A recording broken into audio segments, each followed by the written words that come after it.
Hi guys, ito oh. Tingnan nyo to. Ito mga papel na durog na yung ginagawa lang uling. Alam nyo ba yan? Yung mga papel na yan na mga durog, ginagawa pala nilang uling to. Ibinababa nila sa tubig. Di ko alam kung may chemical na halo to. Sabi nila tubig lang daw. Kuya! Ito tubig lang daw to. Ayan oh. Tapos gagawin nilang uling yan. Bibilugin. Tapos patutuyuin. Ayan mga ganyang karton. Recycle. Di ba pwede pala to guys oh, sa mga hindi nakakalam no. To, itong ginagawa lang pwedeng itiyatapon lang, gagawin pa lang uling to. Ayan nakababad. Tapos ayan patutuyuin. Pagkatapos ay ito na. Ayan na, tuyo na siya. Ito tuyo na to, tuyo na. Ayan tuyo na to. Ito na gagawin ng uling to guys. Akala mo mga tinapay ano? Hindi siya mga tinapay. Uling to guys, o gagawing uling.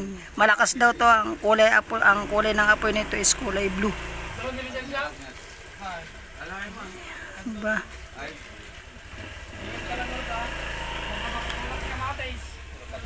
Ayan.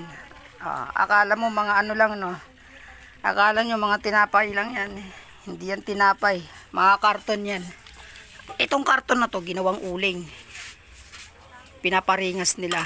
Ayan magsasampol si kuya. Ayan tinan nyo Parang ano din. Nakatulong na siya sa kalikasan kasi nirecycle niya yung mga karton. Ito. Dinudurog niya. Binababad niya sa tubig. Ayan. Pagkatapos, bibilog-bilugin niya. Pag nabilog-bilog mo na yan, ibibilad mo naman. Ayan. Bibilad mo naman siya ngayon. Pagkatapos, pag matuyo, ganito na. Eto, pwede na siya. Pwede na siyang gamitin. Tuyo na siya. Ang sabi ni kuya, yung gumagawa nitong recycle na karton na ginagawang uling, is ang apoy daw nito is kulay blue. Parang gasol. Sige nga. Tingnan niya natin si kuya kung totoo nga. Ayan. Siya yung gumawa niyan. Carton recycle na ginawang uling. Ayun. Kaya natin si kuya. Ang galing no. Nakakabilib. Yung karton ginawa niyang uling. Hindi mo pa itatapon. Ayan.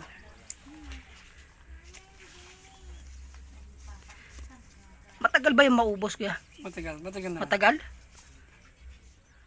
Kailangan kasi may ulingan ako eh. Ay, kailangan pag-uulingan daw siya. Wait lang. Ayan na guys, sinindihan niya na.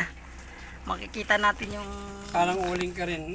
Parang... Malay nyo, di ba? Makakuha kayo ay na yung diyaw, taga Manila, Luzon, Visayas, Mindanao. Yung karton nyo, ibis nga tinatapon nyo lang. Ang gawin nyo, ibabad nyo sa tubig. Gawin nyo to. Lalo na dyan sa Manila. Ayan. Pag mura ang karton, hindi binibili. Tinatapon lang. Ayan. Ginawa ang uling ni kuya yung mga karton na dinurog-durog niya. Ayan na siya. Pwede siya pang ihaw kuya? Pwede rin. Pwede daw siya pang ihaw. Pwede siya pang luto. Madami naman. Hindi pa maganda ang pagkakabaga. Wala tayong ulingan eh, kaya kan. Yan lang. Itong karton na to guys, ginawang uling ni kuya. Siya yung naka-invento niyan. Tingnan natin yung proseso. Talagang okay nga talaga. Ang galing ng naisip niya, no? Ayan na siya guys, Hindi po yung pagkain, Akala nyo baka pagkain yan. Ayan yung karton na binilog-bilog ni kuya. Ginawa niyang uling, panggatong. Maganda yung pagkulog. Ayan, tingnan nyo. Hindi lang siya masyadong makita kasi umaga. Pero matagal daw matunaw yan. Matagal maubos. Ayan, mainit na. Galing, no? Baka akala nyo nag-iihaw si kuya ng karne. Hindi yan, Medyo basa pa yung karton yan. Medyo pinasampol ko sa kanya kasi nakita ko lang. Medyo basa pa daw. Pero pag tuyong-tuyo daw yan, maringas. Ang galing, ayun Ayan na yung karton na bilog-bilog ni kuya na ginawa niyang uling. Ayan na siya, mabaga nga talaga. Oo nga. Lalo pag tuyong-tuyo. Pero mukha siyang pagkakamalang tinapay na inuuling yun. Pero hindi siya po tinapay ah. Karton po yan na pinatuyo ni kuya na bilog-bilog. Ito, makakaluto na ng kanin to. Ah? Makakaluto ng kanin yan. Yan. Ang dami Yun, na lakas oh. Galing. Ah, diba? Karton po yan ha. Ayun yung mga ginagawa niya. Yan.